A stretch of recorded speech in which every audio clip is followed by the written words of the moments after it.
ਬਿਸਮਿਲ੍ਲਾਹਿਰਰਹਿਮਾਨਿਰਰਹੀਮ अस्सलाम वालेकुम। हाँ जी, उम्मीद है जी सारे ਵਧੀਆ ਹੋਣੇ, ਤਕੜੇ ਹੋਣੇ ਮਾਸ਼ਾਅੱਲਾ। ਤੇ ਜਿਹੜੇ ਆਪਣੇ ਚੈਨਲ 'ਤੇ ਪਹਿਲੀ ਵਾਰੀ ਆਏ ਆ ਹਾਲੇ ਤੱਕ ਚੈਨਲ ਨੂੰ ਉਹ ਕੀ ਕਹਿੰਦੇ ਹੁੰਦੇ ਸਬਸਕ੍ਰਾਈਬ ਨਹੀਂ ਕੀਤਾ ਹੈਗਾ ਤੇ ਦਬ ਕਰ ਲਿਓ। ਚਲੋ ਜੀ, ਅੱਜ ਆਪਾਂ ਪਕਾਉਣ ਲੱਗੇ ਹਾਂ ਗੋਲਾ ਚੌਲ। ਗੋਲਾ ਚੌਲ ਉਰਦੂ 'ਚ ਜੰਮਦੀ ਨਹੀਂ ਪਈ ਸੀ, ਇਸ ਤੋਂ ਮੈਂ ਅੱਜ ਆਪਾਂ ਪੰਜਾਬੀ ਬੋਲ ਲੈਂਦੇ ਹਾਂ। ਚਲੋ ਜੀ, ਅੱਜ ਆਪਾਂ ਲਏ ਆ 750 ਗ੍ਰਾਮ ਚਾਵਲ, ਆਹ 3 ਕੱਪ ਲਏ ਆ। ਅੱਜ ਅਸੀਂ ਵੱਧ ਪਕਾਏ ਆ, ਉੱਦਾਂ ਨੋਰਮਲੀ 1 ਕੱਪ ਹੀ ਪਕਾਈਦਾ। ਅੱਧਾ ਕਿਲੋ ਗੁੜ, ਬਦਾਮ ਅਤੇ ਜਿਹੜੀ ਆਹ ਸੌਗੀ ਜਾਂ ਕਿਸ਼ਮਿਸ਼ ਜਿਹੜੀ ਆਪਾਂ ਇਹਨੂੰ ਕਹਿੰਦੇ ਹਾਂ, ਇਹ ਤੁਸੀਂ ਆਪਦੀ ਖੁਸ਼ੀ ਨਾਲ ਜਿੰਨਾ ਤੁਹਾਡਾ ਦਿਲ ਕਰੇ ਪਾ ਲੈਣੇ ਆ। ਅਤੇ 5 ਕੱਪ ਲਏ ਆ ਪਾਣੀ ਦੇ, ਉਹ 'ਚ ਆਪਾਂ ਗੁੜ ਪਾ ਕੇ ਤੁਹਾਨੂੰ ਰੱਖ ਦੇਣਾ ਪਕਣਾ। ਗੁੜ ਜਿਹੜਾ ਵਾ ਖੁਰ ਜਾਊਗਾ ਅਤੇ ਪਾਣੀ ਵੀ ਜਿਹੜਾ ਪਾ ਕੇ ਦੇਣਾ ਆਪਾਂ। ਫਿਰ ਇਹਨੂੰ ਤਸੱਲੀ ਵਾਸਤੇ ਨਾ ਆਪਾਂ ਜ਼ਰਾ ਛਾਣ ਲੈਣਾ।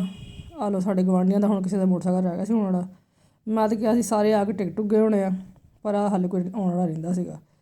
ਹੁਣ ਇਹਦੀ ਟਿਕ ਵੀ ਆ ਗਈ ਆ। ਹੁਣ ਕਿਸੇ ਦਾ ਗੇਟ ਖੁੱਲ੍ਹਣ ਦੀ ਵੀ ਆਵਾਜ਼ ਆਊਗੀ। ਹੁਣ ਪਤਾ ਨਹੀਂ ਇੱਧਰਲੇ ਆਏ ਆ ਕਿ ਉੱਧਰਲੇ ਆਏ ਆ। ਚਲੋ ਜਿਹੜੇ ਵੀ ਆਏ ਆ, ਕੋਈ ਨਾ ਕੋਈ ਗਰੀਬ ਬੰਦਾ ਘਰ 'ਤੇ ਆਉਣਾ ਹੀ ਆ।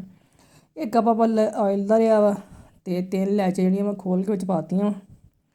ਜ਼ਰਾ ਕਿ ਆਪਾਂ ਇਹਨੂੰ ਤੜਕਾ ਕੇ ਅਤੇ ਵਿੱਚ ਤੁਹਾਡੀ ਮਰਜ਼ੀ ਆ ਸੌਂਫ ਪਾਉਣੀ ਆ ਉਹ ਪਾ ਲਓ, ਲੇਕਿਨ ਮੈਂ ਨਹੀਂ ਪਾਈ। ਮੈਂ ਕਿਹਾ ਕਿ ਸੌਂਫ ਤੋਂ ਬਗੈਰ ਹੀ ਸਹੀ। ਜਿਹੜਾ ਪਾਣੀ ਸੀਗਾ ਉਹਨੂੰ ਆਪਾਂ ਵਿੱਚ ਪਾ ਕੇ ਛਾਣ ਲਿਆ। ਪਹਿਲੇ ਵੱਡੇ ਸਾਰਾ ਛਾਣਨਾ ਰੱਖ ਲਿਆ ਵਾ। ਛਾਣ ਕੇ ਪਾਣੀ ਪਹਿਲੇ ਹੀ ਗਰਮ ਸੀਗਾ, ਉਹਨੇ ਸਕਿੰਟ 'ਚ ਪੱਕਣ ਲੱਗ ਜਾਣਾ। ਅਤੇ ਉਸ ਤੋਂ ਬਾਅਦ ਜਿਹੜੀ ਆਪਾਂ ਆਪਣੀ ਖੁਸ਼ੀ ਨਾਲ ਛਾਵਾਂ ਪਾਉਣੀਆਂ ਵਾ। ਸੌਗੀ ਪਾ ਦਿੱਤੀ ਆ ਅਤੇ ਬਦਾਮ ਜਿਹੜੇ ਆ ਇਹੋ ਜਿਹੀ ਛਾਵਾਂ 'ਚ ਖਾਣ ਦਾ ਮਜ਼ਾ ਆਉਂਦਾ ਵਾ। ਮੈਨੂੰ ਬਦਾਮ ਪਸੰਦ ਆ, ਪਰ ਖੀਰ 'ਚ ਲੱਭ ਕੇ ਖਾਣੇ ਹੋਣ, ਚਾਵਲਾਂ 'ਚ ਲੱਭ ਕੇ ਖਾਣੇ ਹੋਣ ਤਾਂ ਫਿਰ ਹੀ ਮਜ਼ਾ ਆਉਂਦਾ। ਚਾਵਲ ਆਪਾਂ ਭੇਜ ਕੇ ਰੱਖੇ ਸੀ, ਉਹ ਵਿੱਚ ਪਾ ਦਿੱਤੇ ਆ।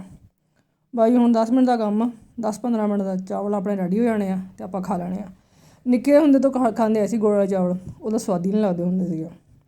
ਹੁਣ ਪਤਾ ਲੱਗਾ ਵੀ ਜਿਹੜੀਆਂ ਪੁਰਾਣੀਆਂ ਛਾਵਾਂ ਸੀ ਉਹ ਚੰਗੀਆਂ ਸੀਗੀਆਂ। ਅੰਮੀਆਂ ਚੰਗੀਆਂ ਹੀ ਕਰਦੀਆਂ ਸੀਗੀਆਂ। ਕਦੀ ਗੁੜ ਵਾਲੇ ਚੌਲ ਪਕਾ ਲਏ, ਕਦੀ ਮਿੱਠਾ ਦਲੀਆ ਪਕਾ ਲਿਆ। ਮਿੱਠਾ ਦਲੀਆ ਤਾਂ ਮੈਨੂੰ ਨਿੱਕੇ ਹੁੰਦੇ ਬੜਾ ਹੀ ਪਸੰਦ ਹੁੰਦਾ ਸੀਗਾ। ਮੇਰਾ ਬਸ ਚੱਲਦਾ ਹੁੰਦਾ ਅਤੇ ਰੋਜ਼ ਦਿਹਾੜੀ ਦਲੀਆ ਹੀ ਹੁੰਦਾ। ਅੱਲਾ ਜਨਾ ਸੀ ਕਰ ਮੇਰੀ ਮਾਮੀ ਬਹੁਤ ਮਜ਼ੇਦਾਰ ਪਕਾਉਂਦੀ ਹੁੰਦੀ ਸੀ। ਉੱਦਾਂ ਦਾ ਕਦੀ ਖੈਰ ਮੁੜ ਕੇ ਖਾਧਾ ਹੀ ਨਹੀਂ। ਆਲੋ ਜੀ, ਗੱਲਾਂ 'ਚ ਆਪਣੇ ਜਿਹੜੇ ਚਾਵਲ ਆ ਉਹ ਦਮ 'ਤੇ ਆ ਗਏ ਆ। ਹੁਣ ਅੱਗ ਆਪਾਂ ਮਿੱਠੀ ਕਰ ਦੇਣੀ ਆ। 10 ਮਿੰਟ ਆਪਾਂ ਰੱਖ ਦੇਣੇ ਆ। ਬਸ ਦੇਖੋ ਥੋੜ੍ਹੀ ਕਸਰ ਆ, ਕੋਈ ਢੱਕਣ ਢੁੱਕਣ ਦੀ ਲੋੜ ਨਹੀਂ, ਬਸ ਸਾਦਾ ਢੱਕਣ ਦੇ ਦਿਓ।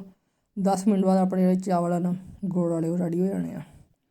ਅਤੇ ਗੁੜ ਵਾਲੇ ਚੌਲ ਹੋਣ ਅਤੇ ਹੱਥ ਨਾਲ ਖਾਣ ਦਾ ਜਿਹੜਾ ਸਵਾਦ ਆ ਵੱਖਰਾ ਹੀ ਆ। ਚਮਚੇ ਨਾਲ ਕੰਮ ਤਾਂ ਆਪਾਂ ਹੁਣ ਹੀ ਪਾਇਆ ਵਾ, ਉੱਤੋਂ ਆ ਕਾਂਟੇ ਵਾਲਾ ਪਾ ਲਿਆ ਵਾ। ਮੇਰੀ ਤਾਂ ਨਾ ਚਮਚੀ ਨਾਲ ਸੈਟਿੰਗ, ਚਮਚੀ ਨਾਲ ਤਾਂ ਹੋ ਜਾਂਦੀ ਆ, ਕਾਂਟੇ ਨਾਲ ਅਤੇ ਛੁਰੀ ਨਾਲ ਤਾਂ ਨਹੀਂ ਹੁੰਦੀ ਹੈਗੀ। ਆਲੂ ਜੀ ਆਪਣੇ ਦਾਣੇਦਾਰ ਜੇ ਮਾਸ਼ਾਅੱਲਾ, ਦਾਣਾ ਅਲੱਗ ਆ ਚੌਲਾਂ ਦਾ। ਡੜਾਈ ਕੇ ਚੌਲਾਂ ਦੀ ਅਸਲ ਲਾ ਕੇ ਚੌਲ ਪੱਕੇ ਹੋਣ ਅਤੇ ਖਿਲੇ ਨਾ ਹੋਣ, ਚੌਲ ਨਹੀਂ ਲੱਗਦੇ। ਆਪਣੇ ਮਾਸ਼ਾਅੱਲਾ ਵਧੀਆ ਜਿਹੇ ਚਾਵਲ ਰੈਡੀ ਹੋ ਗਿਆ। ਹੁਣ ਆਪਾਂ ਨੂੰ ਹਿਲਾ ਹਲੂ ਲੈਂਦੇ ਹਾਂ ਅਤੇ ਫਿਰ ਆਪਾਂ ਖਾ ਲੈਣੇ। ਮੈਂ ਵਾਹਵਾ ਦਿਨ ਹੋ ਗਿਆ, ਕੋਈ ਇੱਧਰਲੀ ਵੀਡੀਓ ਲਾਈ ਆ, ਕੋਈ ਉੱਧਰਲੀ ਲਾਈ ਆ। ਖਾਣਾ ਪਕਾਉਣ ਵਾਲੀ ਰਹਿ ਹੀ ਗਈ ਸੀਗੀ। ਅਤੇ ਆਲੂ ਜੀ ਮਾਸ਼ਾਅੱਲਾ ਬਦਾਮ ਵੀ ਆਪਣੇ ਵਾਹਵਾ। ਅਤੇ ਹੁਣ ਆਪਾਂ ਚਾਵਲ ਖਾਂਦੇ ਹਾਂ। ਤੁਸੀਂ ਆਪਦਾ ਬਹੁਤ ਸਾਰਾ ਖਿਆਲ ਰੱਖਿਓਗਾ ਅਤੇ ਓਕੇ ਜੀ, ਫਿਰ ਅੱਲਾ ਹਾਫਿਜ਼।